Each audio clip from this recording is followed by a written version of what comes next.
কপাল দিয়ে আপনি আল্লাহকে সিজদা দিবেন, তাছাড়া কপালের ইন্ডিভিজুয়াল কোনো কাজই নাই। এই কপাল যার তার সামনে নত করা যায় না, একজনের সামনে নত করতে হয়, তার নাম কি? আপনি যখন আল্লাহর সামনে কপাল নত করবেন, তখন আপনার ভাগ্যের দরজা খুলে দিবেন কে? সাতজন যুবক দাঁড়িয়ে গেল, তারা বিদ্রোহ করলো না, এই দাতিয়ানুসের মতো জালিমের আইন আমরা মানব না, তার সামনে মাথা নত করবো না, মূর্তির সামনে মাথা নত করবো না। মাথা নত করতে হবে কার কাছে? এবার দাতিয়ানুসের দরবারে খবর চলে গেল, বাদশা নামদার আপনার এলাকার 7 জন যুবক তারা বিদ্রোহ করে বসেছে, তারা নাকি আপনার সামনে মাথা নত করবে না, তারা নাকি আল্লাহর ইবাদত করে। দাতিয়ানুস তেরে বেগুনে জোর উঠলো, কি ব্যাপার? আমার রাজ্যে থাকে খায় পরে, এরপরে তারা আবার বলে যে তারা আমার সামনে মাথা নত করবে না, মূর্তির সামনে মাথা নত করবে না, আল্লাহর সামনে করবে। ওই 7 জন কারা? তাদেরকে ফাইন্ড আউট কর, আমার দরবারে নিয়ে আয়, তাদেরকে আমি উপযুক্ত শাস্তির ব্যবস্থা করে উচিত শিক্ষা দিয়ে দেব। এবার প্রহরী পাঠিয়ে ডাকা হলো, ওই 7 জন যুবককে ডাকা হলো, বলল বাদশা আজকে তোমাদেরকে রাজ দরবারে দেখা করার জন্য যেতে বলেছে, তোমরা যদি আজকে না যাও তাহলে বাদশা প্রহরী পাঠিয়ে তোমাদেরকে ঠেঙ্গায় তার দরবারে নিয়ে যাবে। ওই 7 জন যুবক কি আল্লাহ ছাড়া কাউরে ভয় পায়?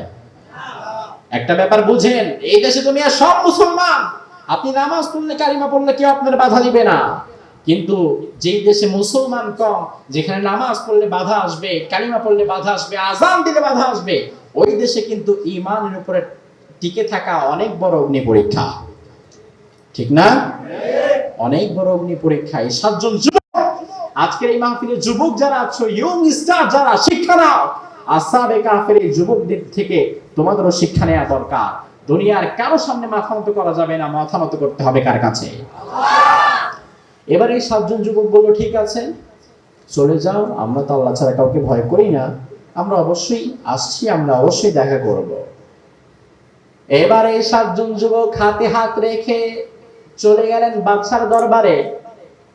তবে বাদশা এত দুষ্ট, এত ফাজিল, এত বদমাইশ, বাদশার দরবারে ঢোকার আগে একটা ছোট্ট গেট বানিয়ে রেখেছে, যে গেট দিয়ে ঢোকার সময় মাথা উঁচু করে ঢোকা যায় না, যে গেট দিয়ে ঢোকার সময় মাথা নিচু করে ঢুকতে হয়। অর্থাৎ এত হাইটকে কমিয়ে দিয়েছে, ওই গেট দিয়ে যদি কেউ ঢুকতে যায় মাথা উঁচু করে থাকতে পারবে না, অটোমেটিক্যালি তার মাথাকে নিচের দিকে দিয়ে এরপরে ঢুকতে হবে। এত বদমাইশের বদমাইশ, গেটের ওই পাশে একটা বড় মূর্তি বানিয়ে রেখেছে, সেটা প্রুফ করতে চাচ্ছে আমার দরবারে যেই আসুক না কেন তাকে মাথা নত করে, মূর্তির সামনে যেন মাথা নত করে সে আমার দরবারে আসে। এবারে 7 জন যুবক, তারা কি আল্লাহকে ছাড়া আর কাউরে ভয় পায় নাকি?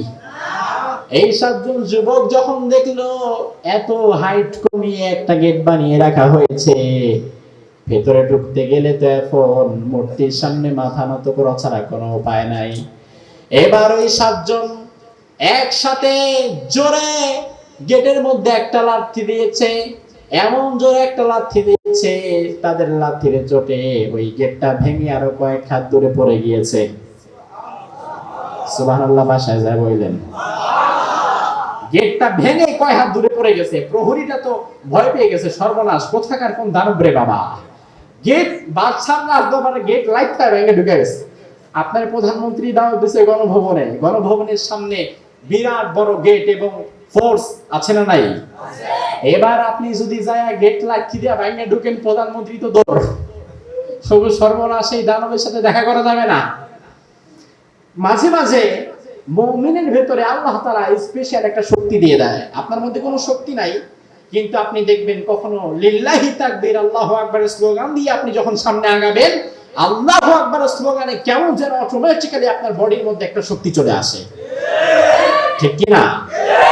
এটা জীবনে যারা কোনো মিছিল মিটিং আল্লাহু আকবার স্লোগান দিয়েছেন, তারা ছাড়া এই ব্যাপারটা কেউ এত একটা বুঝতে পারবেন না, যে আল্লাহু আকবার বললে শরীর কতটা গরম হয়, অদ্ভুত একটা শক্তি চলে আসে, তখন আপনি আর আপনি থাকেন না, আপনি হয়ে যান অন্য কেউ, ঠিক কি না?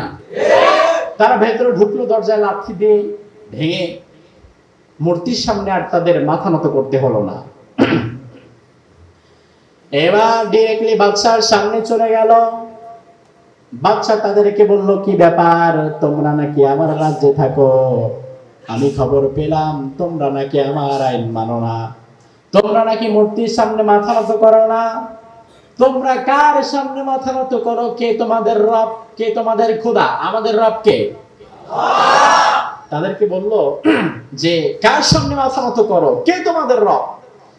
তারা বলল রব্বুনা রব্বুস সামাওয়াতি ওয়াল আরদি লান নাদ'উ মিন দুনিহি ইলাহান লাকাদ কুলনা ইযান শাতাতা।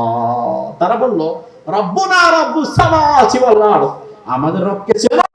আমাদের রব হচ্ছে যিনি আকাশের রব, যিনি জমিনের রব। তার নাম কি? আল্লাহ রাব্বুল আলামিন বলে ওয়া রাব্বাতনা আলা কুলুবিহিম।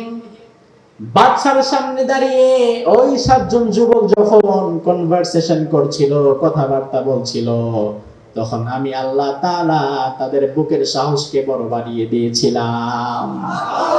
রাব্বাতনা আলা কুলুবিহিম তাফসীরে জালালাইনে আল্লামা জালালউদ্দিন সুয়ুতী রাহিমাহুল্লাহ তিনি এটুকুর ব্যাখ্যায় লিখছেন আই কাওয়াইনা আলা কাউলিল হক, দ্বীনের কথা বলার জন্য, হকের উপরে টিকে থাকার জন্য, হক পথে চলার জন্য আল্লাহ তাআলা তাদের সাহসকে বাড়িয়ে দিয়েছিলেন। সুবহানাল্লাহ।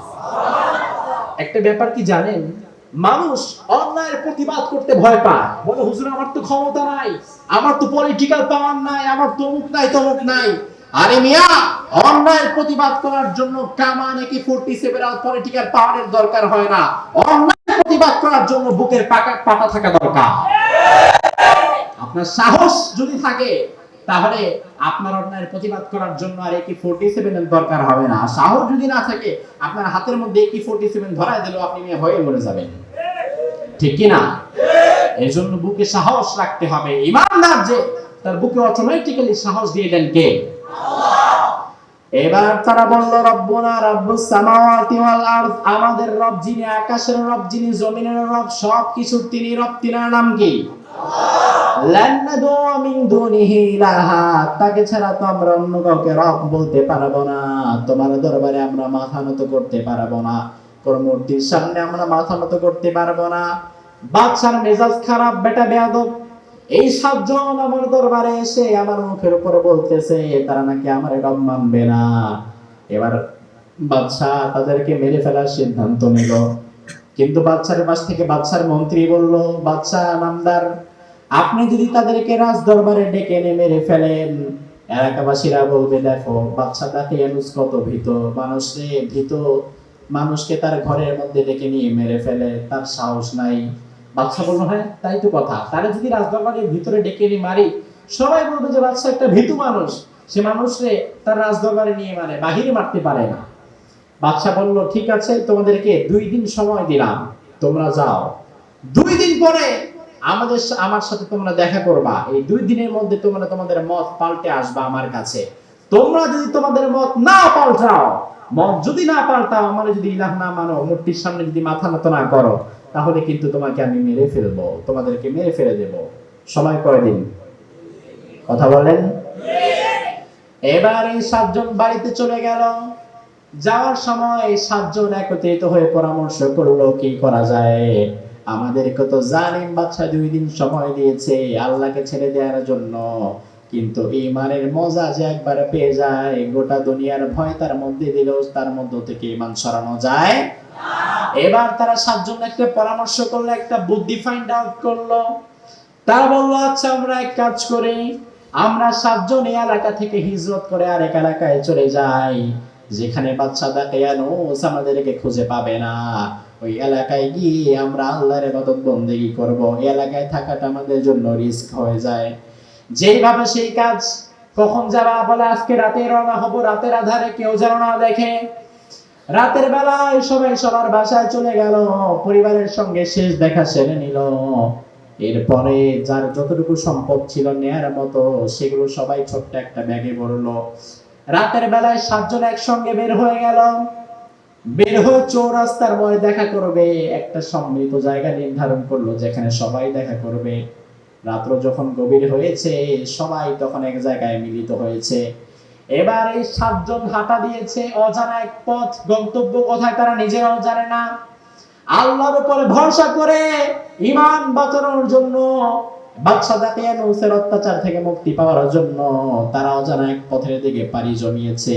কিন্তু কই যে যারা তারা যাবে, কই তারা থাকবে, কই কি খাবে, কিছুই তারা জানে না।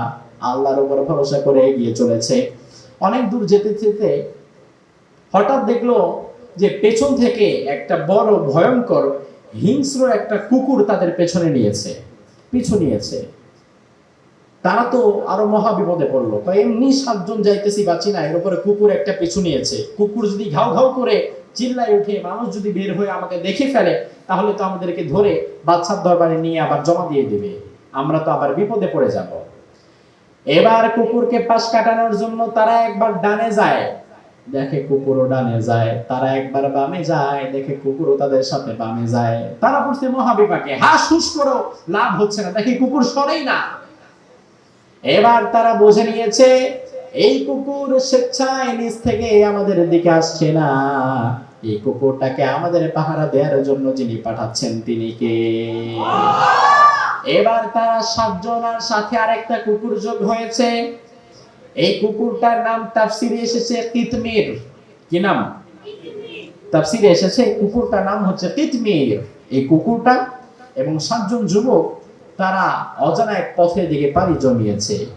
অনেক দূর যেতে যেতে দেখে সুবহে সাদিকের সময় হয়ে যাচ্ছে, আস্তে আস্তে সকাল হয়ে যাচ্ছে। তো সকাল হলে তো মানুষজন আমাদেরকে দেখে ফেলবে, আমাদেরকে ধরে বাদশার দরবারে নিয়ে যাবে। এবার তারা সামনে যেতে যেতে দেখে বেশি দূর যাওয়া যাবে না, মানুষজন চিনে ফেললে সমস্যা, কোথাও একটু পালিয়ে থাকতে হবে। এমন সময় দেখলো সামনে একটা বড় পাহাড়। এই পাহাড়ের ভেতরে একটা সুড়ঙ্গের মতো একটা সিক্রেট প্লেস, যেটাকে বলা হয় ক্যাভ, গুহা। পাহাড়ের মধ্যে একটা সুড়ঙ্গের মতো গুহা।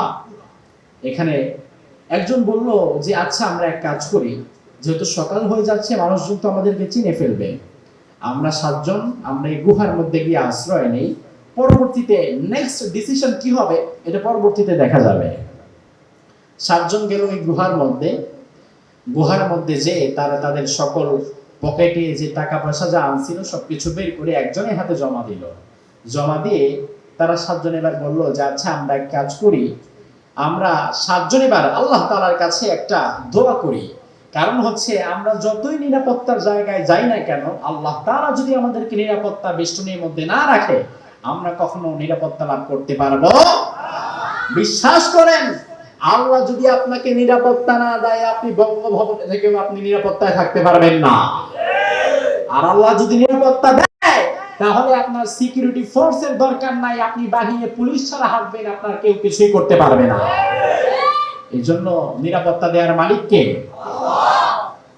লিল্লাহি তাকবীর, লিল্লাহি তাকবীর। আমাদের প্রিয় মুহতারাম, আজকের আলোচনার আপনাদের সম্মানিত প্রধান মুফাসসির, প্রধান আলোচক, এই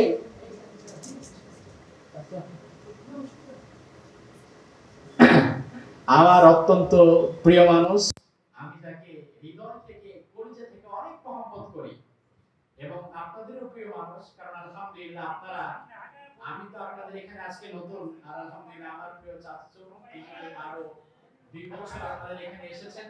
আপনারা মেহেরবানি করে এই সামনের জায়গাগুলোকে একটু ফিল আপ করে ফেলেন, সামনের জায়গাগুলো ফিল আপ করে বসেন।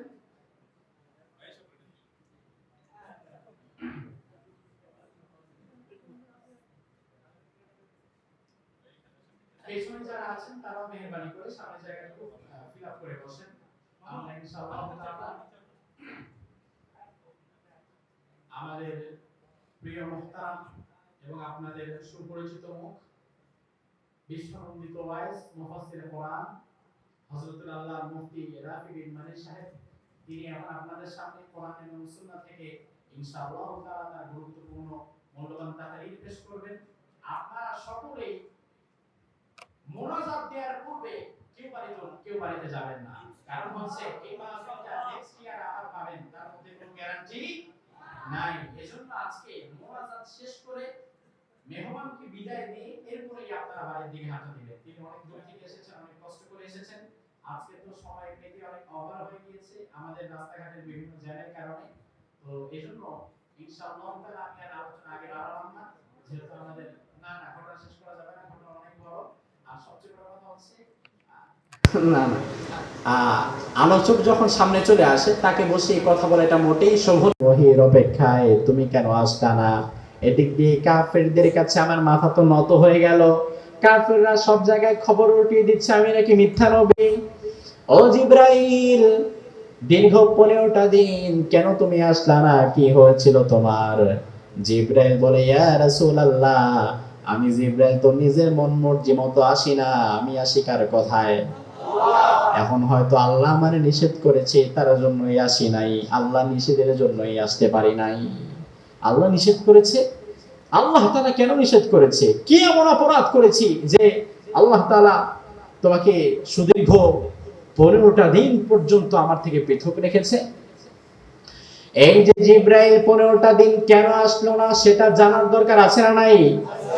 আল্লাহ রাব্বুল আলামিন সূরা কাহাফের মধ্যে বলে দিলেন, ওয়ালা তাকুলান্না লিশাইইন ইন্নী ফাইলুন যালিকা গাদা ইল্লা আইয়াশা আল্লাহ واذكر ربك إذا نسيت وقل عسى أن يهديني ربي لأقرب من هذا رشدا سبحان الله বলেন।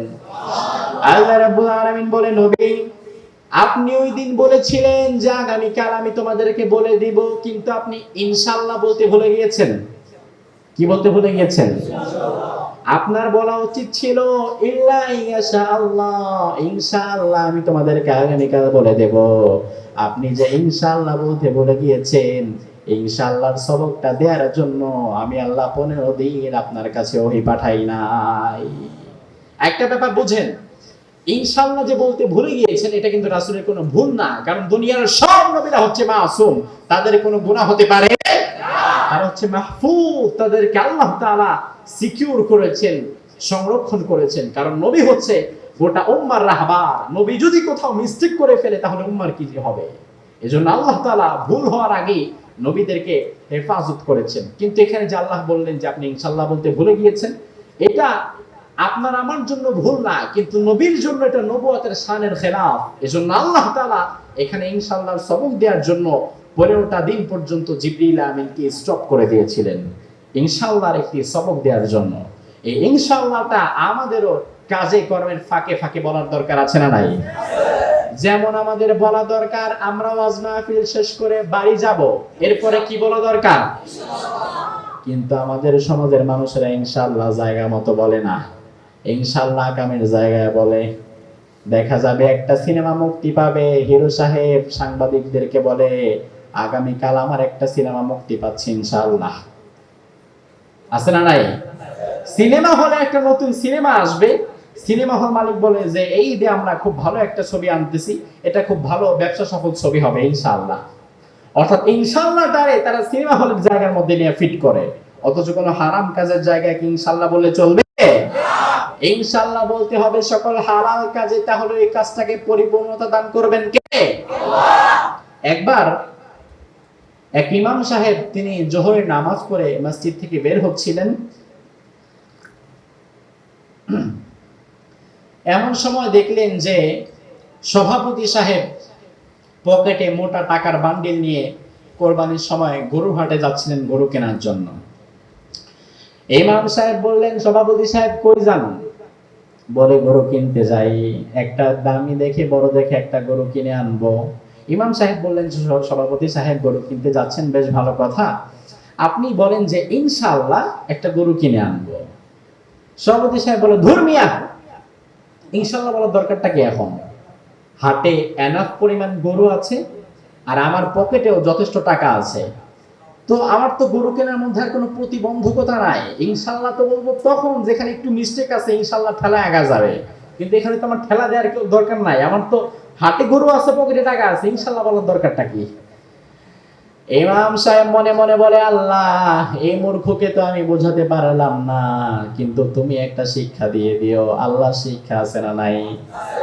এবার সভাপতি সাহেব গেল গরুর হাটে, সুন্দর দেখে একটা গরু চয়েস করলো, খুব দামি। গরুর রশিটা হাতে নিল, বাড়ির দিকে আসবে। এখন সবকিছুর পরে ব্যাপারীকে যখন টাকা দিতে যাবে, পকেটে হাত ঢুকায় দেখে পকেট মার টাকা নিয়ে গেছে। এবার তো সভাপতি সাহেবের মাথায় হাত, কি ব্যাপার, গরু এখন নিমু কেমনে, এখন তো গরু রসিও নেওয়া যাবে না। উল্টা ব্যাপারী মানে ধমক দিবে, বলবে বেটা বাটপার, পকেটে টাকা নাই, এতক্ষণ দামাদামি করলি কেন, ঠিক কিনা? এবার মন টন খুব খারাপ, গরু আর কিনতে পারলো না, হাট থেকে আবার বাড়ি চলে আসছে। আস্তে আস্তে আসরের সময় হয়ে গেছে। ইমাম সাহেব আসরের নামাজ পড়ে মসজিদ থেকে বের হলেন। বের হয়ে দেখলেন যে সভাপতি সাহেব হাট থেকে ফিরে আসছে, কিন্তু সাথে কোনো গরু আছে? গরু কিনছে?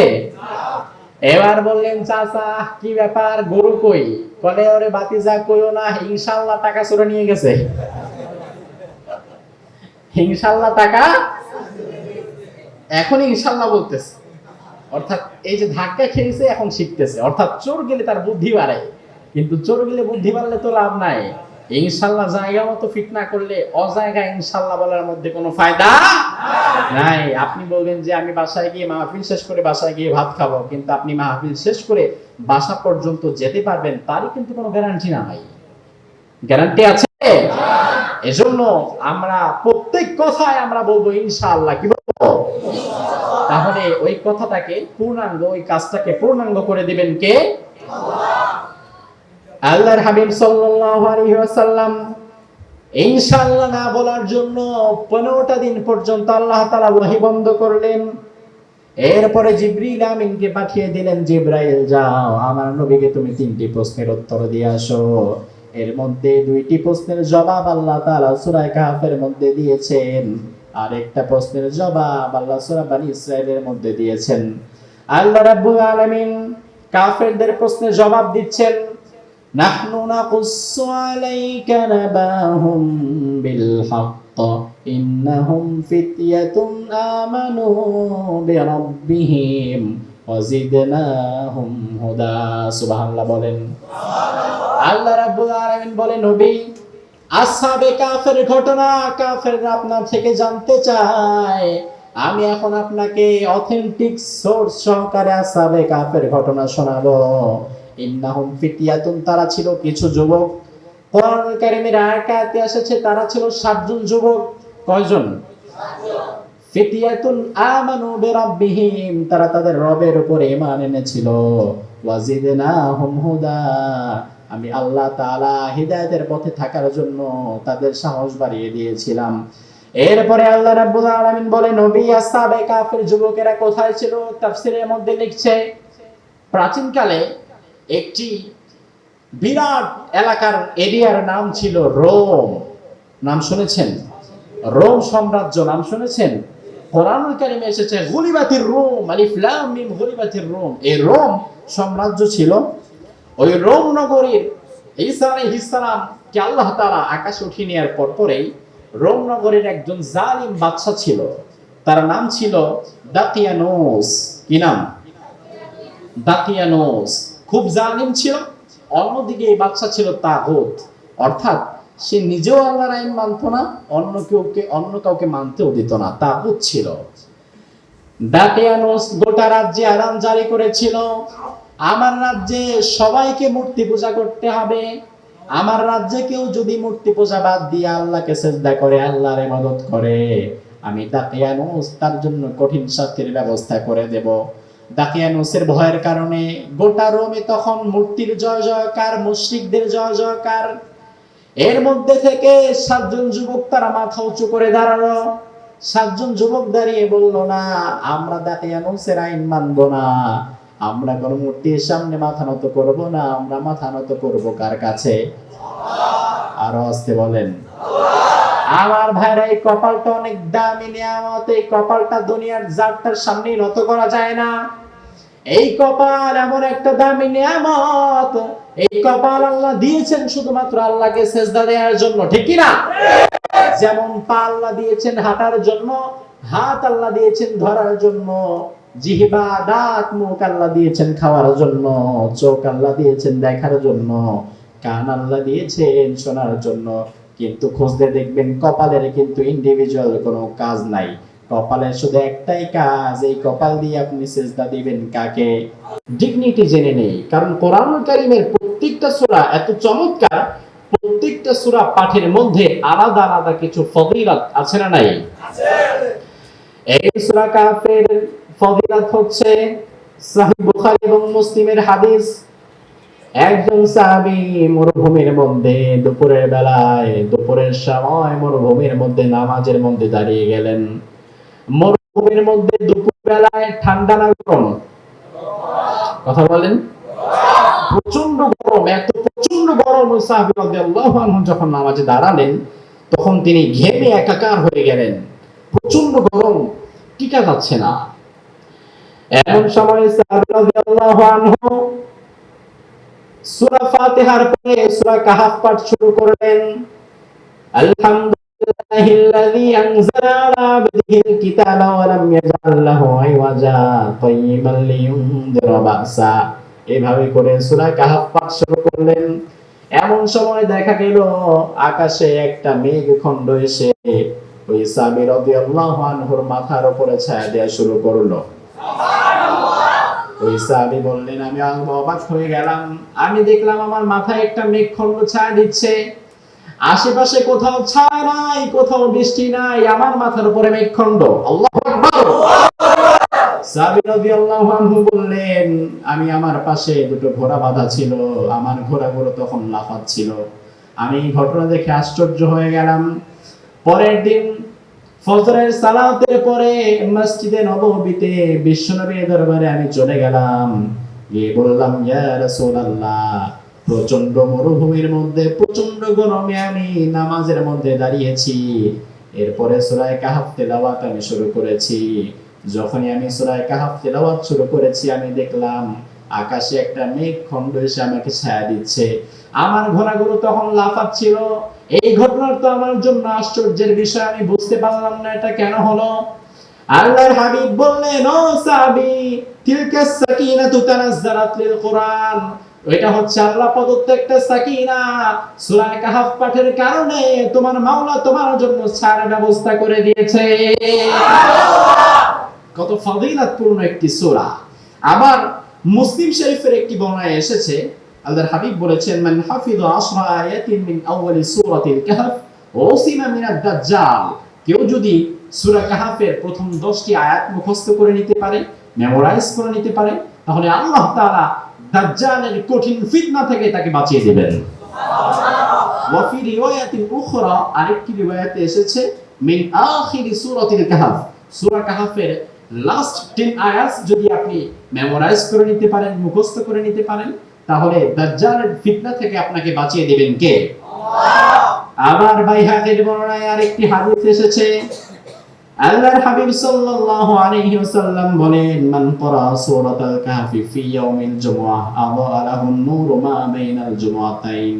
আপনি যদি আজকের রাতটা হচ্ছে জুমার রাত, আপনি যদি আজকে সূরা কাহফ তেলাওয়াত করতে পারেন, সামনে যে জুমাবারটা আসবে অর্থাৎ আগামী শুক্রবার পর্যন্ত, এই মধ্যকালীন সময়ে আপনার ঈমানের নূরকে আল্লাহ তাআলা স্থায়ী করে দিবেন। আরেকটি বর্ণনায় এসেছে, আপনি যদি এই শুক্রবারে অর্থাৎ এই জুমাবারে সূরা কাহফ তেলাওয়াত করেন, সামনের শুক্রবার আসা পর্যন্ত এই মধ্যকালীন সময়ে যতগুলো সাগীরা গুনাহ আপনি করবেন, এই গুনাহগুলো আল্লাহ তাআলা আপনার আমলনামা থেকে ডিলিট করে দিবেন। সুবহানাল্লাহ। আরো আস্তে কোন সুবহানাল্লাহ। আপনাদেরকে সুবহানাল্লাহ বলতে কষ্ট হয়? কষ্ট যেন না হয়, কারণ সুবহানাল্লাহ বললে আমাদের উপর খুশি হন কে? আল্লাহ। আমরা সূরা কাহফের ফজিলত শুনলাম, এখন আমরা সূরাতুল কাহফের প্রেক্ষাপটটা শুনি, অর্থাৎ ব্যাকগ্রাউন্ড অফ দিস সূরা। কোন প্রেক্ষাপটে, কোন ঘটনার কারণে, কি এমন কারণে আল্লাহ তাআলা এই সূরাটি নাযিল করলেন। কোরআনুল কারীমের একটি মজার বিষয় হচ্ছে, প্রত্যেকটি সূরা ইন্ডিভিজুয়ালি, প্রত্যেকটি আয়াত, প্রত্যেকটি ভার্স নাযিল হয়েছে কোনো না কোনো বিষয়কে কেন্দ্র করে, কোনো না কোনো ঘটনাকে কেন্দ্র করে। তো সূরা কাহফ নাযিলের পেছনে একটি ঘটনা, একটি প্রেক্ষাপট আছে না নাই? আছে। মক্কায় আল্লাহর হাবিব দ্বীনের দাওয়াত দিচ্ছিলেন। পরিবেশটা খুব কঠিন, কুসুমাস্তীর্ণ নয়, কণ্টকাকীর্ণ পথ। মক্কায় দাওয়াত দিতে দিতে যখন একদম শেষ পর্যায়ে, অর্থাৎ হিজরতের অল্প কিছুদিন পূর্বে, আবু জাহল, উতবা, শাইবা, ওয়ালিদ ইবনে মুগীরা, এই যে নামগুলো বললাম, এই নামগুলো কি মস্ত বড় বড় আল্লাহর ওলিদের নাম নাকি? কাদের নাম? কথা বলেন, কাফেরদের নাম। তবে মজার বিষয় হচ্ছে আবু জেহেল, উতবা, সাইবা তৎকালীন যুগে তাদের চাইতে ক্ষমতাধর কিন্তু আর কেউ ছিল না। তখন আবু জেহেল, উতবা, সাইবা নামের প্রভাবশালী মানুষ ছিল, কিন্তু আজকের যুগে কি আবু জেহেল নামের কোন মানুষ পাবেন? কথা কয় না। আচ্ছা, ভালুকায় নাই বোধহয়, ভালুকায় নাই, কিন্তু ঢাকায় তো পাওয়া যাবে। গোটা বাংলাদেশে কোথাও? পৃথিবীর বাংলাদেশের বাহিরে কয়েকটি দেশে আমার যাওয়ার সৌভাগ্য হয়েছিল। আমি দুনিয়ার কোন দেশে আবু জেহেল নামের লোক দেখি নাই। এমনকি শুধু মুসলমান না, হ্যাঁ, হিন্দুরা পর্যন্ত তারা চিন্তা করে যে আমরা রাম ঠাকুর হইতে রাজি, কিন্তু আবু জাহেল হইতে রাজি না। ঠিক কি না? তবে মুসলমান লক্ষ্য করো, আবু জাহাল নামের মানুষ আমাদের মাঝে নাই, কিন্তু আবু জাহালের চরিত্রে মানুষের অভাব নাই। ঠিক কি না? আবু জাহেল নামটা হয়তো ঘৃণা করে কেউ রাখে না, কিন্তু আবু জাহেলের ক্যারেক্টারিস্টিক্স, তার যে চরিত্র, কোরআন বিরোধী চরিত্র, নবী বিরোধী চরিত্র, এই চরিত্রে মানুষ এখনো আমাদের সোনার বাংলায় পাওয়া যায় নাই? আল্লাহ তাআলা এরকম আবু জেহেল, উতবা, সাইবার গ্রুপ থেকে আমাদেরকে হেফাজত করুন, বলেন আমিন। আল্লাহর হাবিব সাল্লাল্লাহু আলাইহি ওয়াসাল্লাম মক্কায় দ্বীনের দাওয়াত দিচ্ছিলেন। আবু জেহেল, উতবা, সাইবা তারা চিন্তা করলো, এই মুহাম্মদ আমাদের কাছে এত দিনের কথা বলে, এত কোরআন সুন্নাহর কথা বলে, আমরা তো বুঝি না যে মুহাম্মদ কি সত্য নবী না মিথ্যা নবী। আমরা একটা কাজ করি, ইহুদি পণ্ডিত যারা আছে, আসমানি কিতাব যাদের কাছে আছে, ইহুদি পণ্ডিতদের থেকে আমরা কিছু পরামর্শ গ্রহণ করি, আমরা কিছু মাসালা জানি, যেটা যেন মুহাম্মদকে জিজ্ঞেস করলে জানা যায় মুহাম্মদ কি সত্য নবী না মিথ্যা নবী। এই পরামর্শ করে তারা দুজন ব্যক্তিকে সিলেক্ট করলো।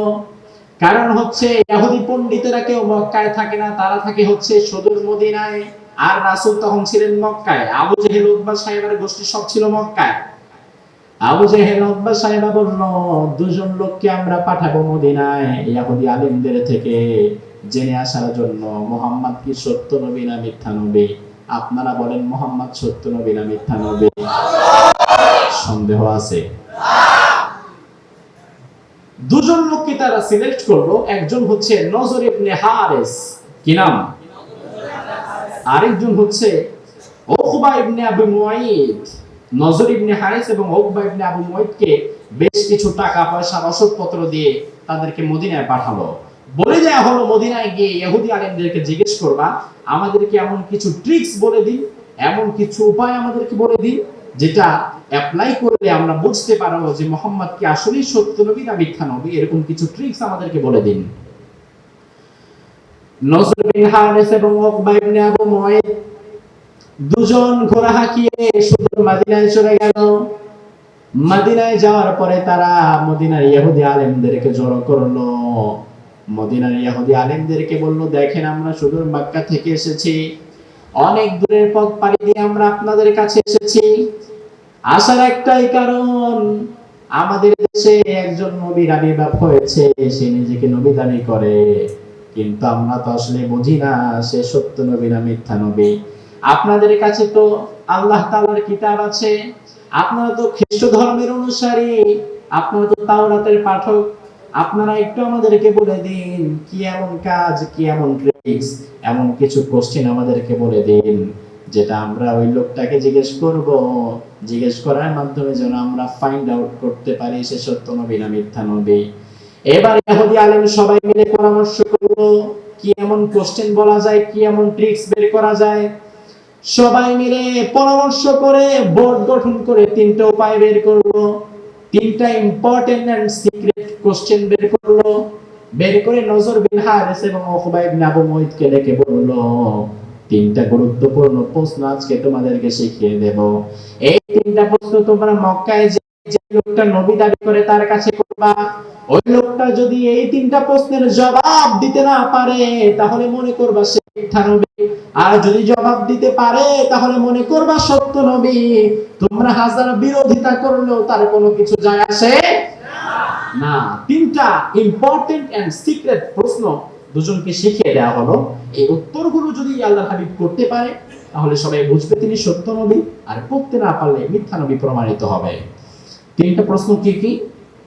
প্রথম প্রশ্ন, ওই লোককে জিজ্ঞেস করবা ওই 7 জন যুবকের ঘটনা কি যারা ঈমান বাঁচাতে পাহাড়ের গুহায় আশ্রয় নিয়েছিল। দ্বিতীয় প্রশ্ন, ওই লোকটাকে জিজ্ঞেস করবা যুলকারনাইনের ঘটনা কি, ওয়ায়াসআলুনাকা আন যুলকারনাইন। 3 নাম্বার প্রশ্ন হচ্ছে তাকে জিজ্ঞেস করবা ওয়ায়াসআলুনাকা আনির রূহ, রূহ কাকে বলে? এই প্রাণ বের হয়ে গেলে যে এই বডিটা নিস্তেজ হয়ে যায়, এই রূহটা এক্স্যাক্টলি কি জিনিস? এই 3টা প্রশ্ন তাকে করবা। নজর বিন হারিস এবং উকবা ইবনে আবু মুআইত তারা দুজন মক্কায় চলে আসলো। এসে এবার আবু জেহেল উতবা সাইবাকে সবাইকে ডেকে বলল যে বস, 3টা ইম্পর্টেন্ট প্রশ্ন নিয়ে আসছি, এই 3টা করার পরে যদি উত্তর দিতে না পারে তাহলে ইজিলি বুঝে যাবেন সে যে মিথ্যাবাদী, আর যদি উত্তর দিতে পারে তাহলে মেনে নিতে হবে সে সত্যবাদী। আমরা হাজার বিরোধিতা করেও তার কিচ্ছু ছিটতে পারবো না, কিছুই করতে পারবো না। আবু জেহেল বলল ঠিক আছে, কোনো সমস্যা নেই। দুপুর বেলায় হাজার হাজার মানুষ নিয়ে আল্লাহর হাবিবের ঘরের দরজার সামনে আবু জেহেল চলে গেল। দরজায় নক করল, মুহাম্মদ বাড়ি আছো নাকি? আল্লাহর হাবিব বের হলেন, বের হয়ে বললেন কি ব্যাপার, এত মানুষ কেন? আবু জেহেল বলল তুমি সত্য নবী নাকি মিথ্যা নবী সেটা পরীক্ষা করার জন্য টেস্ট কিট এনেছি। 3টা এমন প্রশ্ন এনেছি যেটা করব আমরা, করার পরে যদি উত্তর দিতে না পারো তাহলে আমরা বুঝবো তুমি মিথ্যাবাদী, আর যদি উত্তর দিতে পারো তাহলে আমরা বুঝবো তুমি সত্য নবী। আমরা সবাই তোমার হাতে কালিমা পড়ি, তখন ইসলাম গ্রহণ করে নিব। কিন্তু কাফেরের কথা তো কোনো আগামাথা নাই, কারণ কাফের তার কথাই ঠিক রাখে না। কাফের সকালে বলে একটা, বিকেল হওয়ার আগে আবার তার মত পাল্টে যায়। আর যে মুমিন সে সকালে যেটা বলবে বিকালেও সেটা বলবে, কালকেও সেটা বলবে, 50 বছর পরেও সেটা বলবে, ঠিক কি না? কাফের সকালে একটা, দুপুরে একটা, বিকেলে একটা, কিন্তু যে মুমিন সে কিন্তু বারবার মত পাল্টায় না, সে সকালেও যা, বিকেলেও তা, পরের দিনও তা, 50 বছর পরেও তা। আল্লাহর হাবিব বলেন ঠিক আছে, কোনো সমস্যা নেই, কি প্রশ্ন তোমরা করবে করো, কোনো সমস্যা নেই, আমি উত্তর দিয়ে দেব। এবারে 3টা প্রশ্ন করা হলো, মুহাম্মদ বলো ওই 7 জন যুবকের ঘটনা কি যারা ঈমান বাঁচানোর জন্য পাহাড়ের গুহায় আশ্রয় নিয়েছিল। তুমি যদি নবী না হও তাহলে কোনোদিন এই ঘটনা তুমি জানতে পারবা না, আসমানি ইলম ছাড়া এই ঘটনা জানা সম্ভব নয়। আল্লাহর হাবিব তৎক্ষণাৎ এই ঘটনাটি তিনি জানতেন না, এই জন্য বললেন তোমরা আগামীকাল আমার সাথে দেখা করো। আগামীকাল যখন আমার সঙ্গে দেখা করবা, আগামীকাল তোমাদের প্রশ্নের জবাবটা আমি দিয়ে দেব। তোমাদের যে 3টা প্রশ্ন, 3টা প্রশ্নের জবাব আমি কালকে তোমাদের দিয়ে দেব, কালকে আসো। সবাই চলে গেল, ঠিক আছে আমরা কালকে আসবো। আল্লাহর হাবিব তো নো টেনশন, কারণ হচ্ছে এভরি ডে এভরি নাইট জিবরিল আমিন ওহী নিয়ে আমার সঙ্গে দেখা করে। আজকেও যখন জিবরিল আসবে তাকে আমি বলবো যে ভাই জিবরাইল ওই 7 জন যুবকের ঘটনাটা কি আমাকে একটু বলে দাও, জিবরাইল থেকে জেনে আমি তোমাদেরকে জানিয়ে দেব। এটা ভেবে কাফেরদেরকে বলে দিয়েছে তোমরা যাও, আগামীকাল বলে দেব। কিন্তু আমার ভাইরা মজার ব্যাপার হচ্ছে আগামীকাল আর জিবরাইল আসে না। জিবরাইল যখন আসে না আল্লাহর হাবিব কি বানা বলে? আপনি আমি এমন হুজুর হয়ে গেছি, আমাদেরকে জিজ্ঞেস করার পরে এমন বিষয় রয়েছে যেটা না জানার পরে বানায় সানায় কথা বলে, এরকমের হুজুর আছে না নাই? আপনি একটা মাসালা জিজ্ঞেস করবেন, তৎক্ষণাৎ হয়তো তিনি ওটা জানে না, তখন চিন্তা করবে হায় রে আমি ইমাম সাহেব মানুষ, যদি উত্তর দিতে না পারি মানুষে তো বলবে কি ইমাম সাহেব নিছো মাসলার উত্তর জানে না। আরে বেটা মাসলার উত্তর কি সবসময় ইমাম সাহেব যেখানে থাকে নাকি? ইমামে আযম আবু হানিফাকে একজন এসে একটা মাসলার উত্তর জিজ্ঞেস করলেন, তিনি বললেন আমি এটা এখন বলতে পারবো না, আমাকে 2 দিন সময় দাও, আমি একটু কিতাব মোতালা করে তারপরে বলবো। ওই লোকটা বলল আপনি এত ইমাম, ইমামে আযম আপনার উপাধি, আপনি বলতে পারবেন না আমি আপনার 2 দিন লাগে? ইমাম